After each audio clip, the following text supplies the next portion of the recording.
Guardai-me, ó Deus, porque em vós me refugio.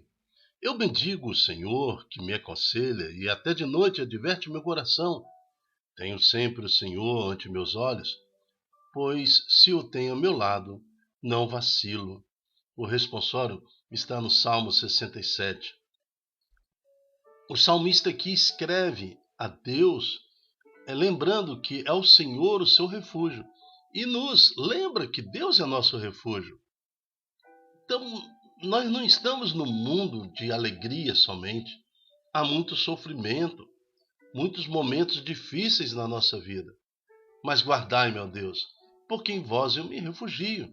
O nosso refúgio é o Senhor. Está ligado a Deus.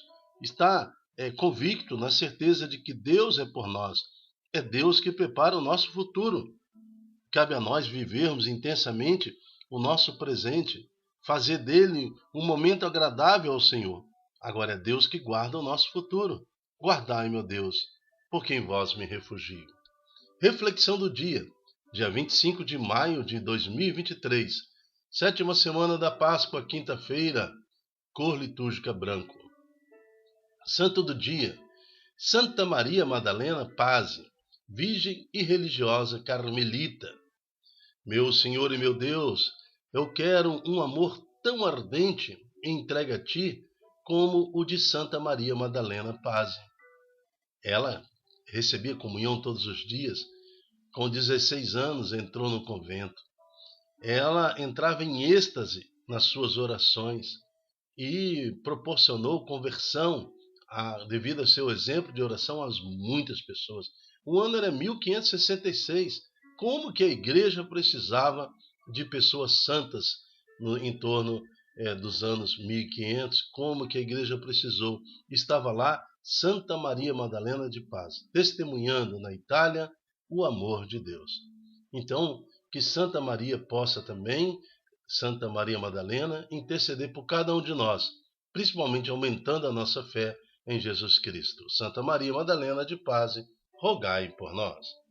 Estamos reunidos em nome do Pai, do Filho, do Espírito Santo. Amém.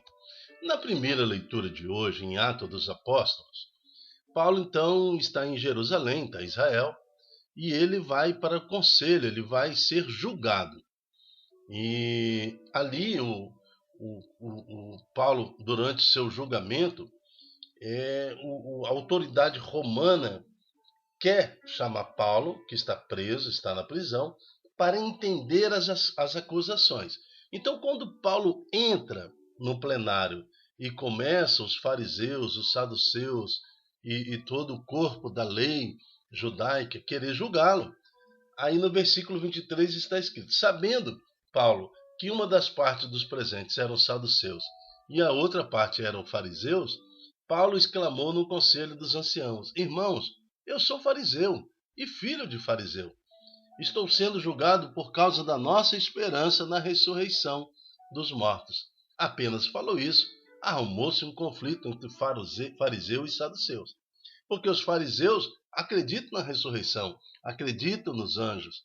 E os saduceus, eles são mais críticos, né? Eles não acreditam, ao contrário, eles protestam contra tudo isso aí. E a Assembleia se dividiu, uma confusão só, que a autoridade romana teve que tirar Paulo às pressas do salão. Senão eles iam dividir Paulo, eles iam trucidar Paulo, né? E o conflito crescia cada vez mais. E receando que Paulo fosse despedaçado, assim fala a palavra, o comandante ordenou que os soldados descessem e tirassem Paulo do meio deles. Mas aí que vem no versículo 11 o sentido da pregação de hoje na primeira leitura. Na noite seguinte, o Senhor aproximou-se de Paulo e lhe disse: tem confiança. Olha só o cenário de Paulo. Estou sendo julgado, estou sendo perseguido. As pessoas estão agredindo-se mutuamente, todos eles com o destino e com o objetivo de me levar à morte. Olha que Deus fala para ele: tem confiança, tem confiança. Paulo vê na perseguição, vê nas pedradas que ele levou, quase caiu morto, quase foi jogado a precipício. Tem confiança. É isso que Deus nos pede agora. é um mundo de sofrimento, é um vale de lágrimas. É pura ilusão achar que esse mundo é para ser feliz. Alguns acham isso, né? Felicidade. Nunca vai encontrar felicidade. Tem que ter esperança. A felicidade vem da verdade e a verdade ela é eterna, é Deus. Nós só seremos felizes e realizados quando voltarmos para Deus. Tenha confiança. Assim como tu deste testemunho de mim em Jerusalém, que ele testemunhou, é preciso que tu sejas também minha testemunha em Roma. Como que Paulo vai ser testemunha em Roma? Nós já sabemos.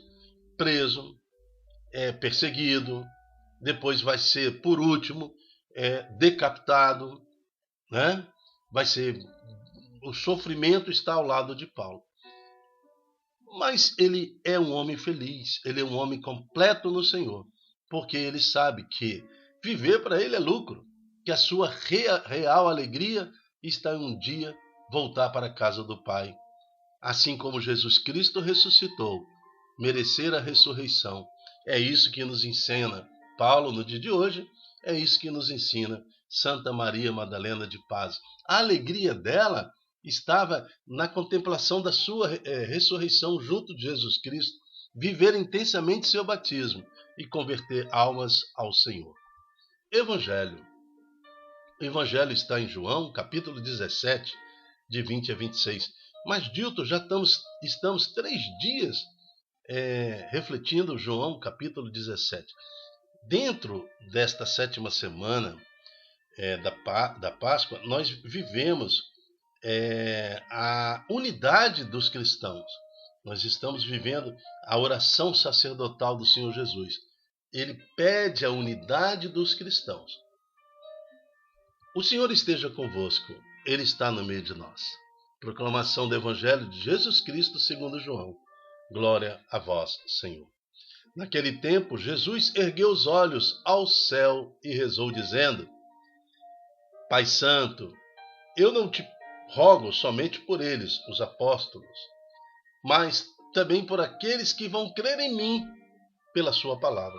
Então, nesse momento, Jesus agora orou por mim e orou por você. Por aqueles que também vão crer em mim, vão crer em Jesus, pela sua palavra, pela palavra dos apóstolos, pela santa tradição, também pelo santo magistério e também pela Santa Escritura, que são os 3 pilares da Igreja Católica Apostólica, que tem sua sede em Roma, mas poderia ser em Jerusalém, poderia ser até no Brasil, mas como ela é sede em Roma, chama-se Católica Apostólica Romana. Então, naquele tempo, Jesus orou pedindo pela igreja, que estava ali presente, os apóstolos, mas também orou pela igreja futura, que somos nós. Não só por eles, mas também por aqueles que vão crer em mim pela sua palavra. Para que todos sejam como tu, Pai. Está em mim e eu estou em ti. E para que eles estejam em nós, a fim de que o mundo creia que tu me enviastes.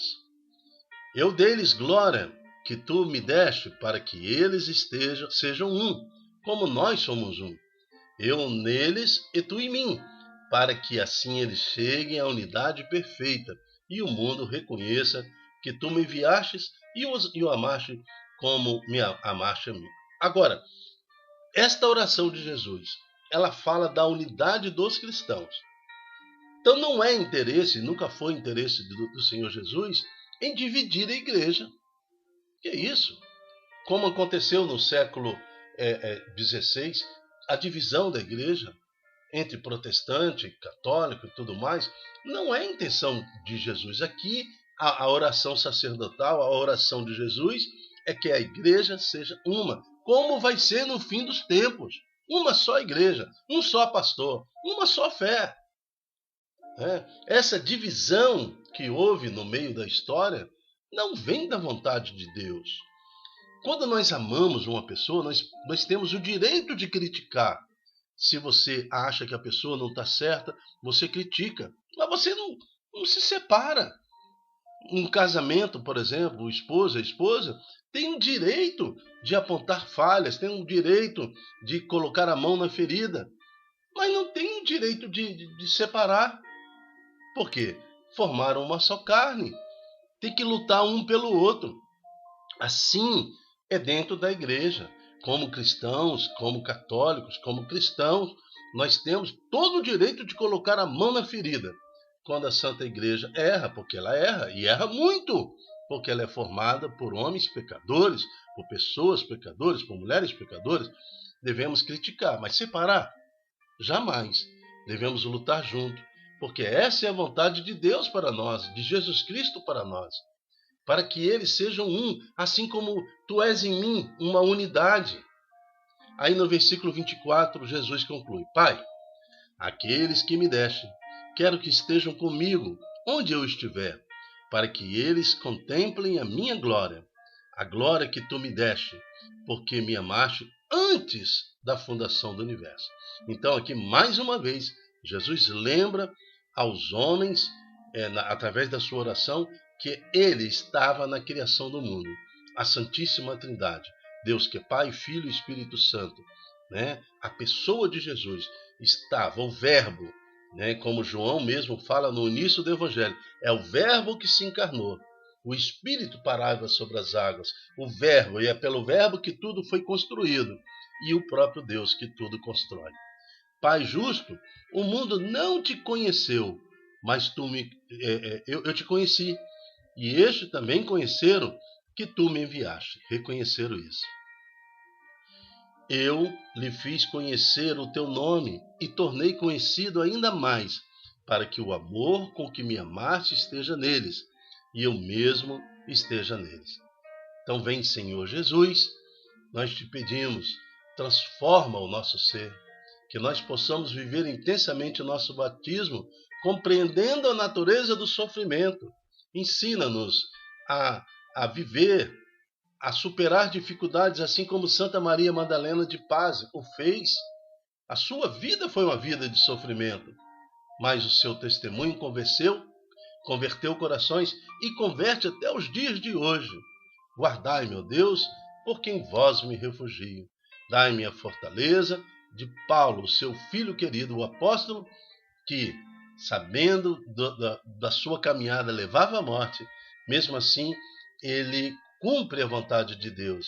Agora, já que você me testemunhou em Jerusalém, quero que você seja testemunha em Roma. E sabemos direitinho, a história nos conta como que levou Paulo à morte. Mas mesmo assim, ele morre um homem feliz. E que possamos viver a unidade da igreja a partir da família. Se você ama uma pessoa na sua família, você tem o direito de colocar a mão na ferida e dizer: filho, está errado, filho, você está errado. Mas tem que lutar pela unidade da sua família e que possamos lutar pela unidade da igreja e fazer a vontade do Pai, pelo nome de Jesus. Amém. Eu me chamo Dilton Góes. O nosso projeto chama-se Ai de mim se não evangelizar. Seja você um profeta do Senhor, um instrumento da paz, aquele que une pelo poder do nosso Senhor Jesus Cristo os que estão separados. E a nossa missão é grande, mas também são belos os pés do mensageiro que anuncia a paz. Santifique o seu caminhar nessa terra. Até a próxima, se Deus quiser. Tchau, tchau.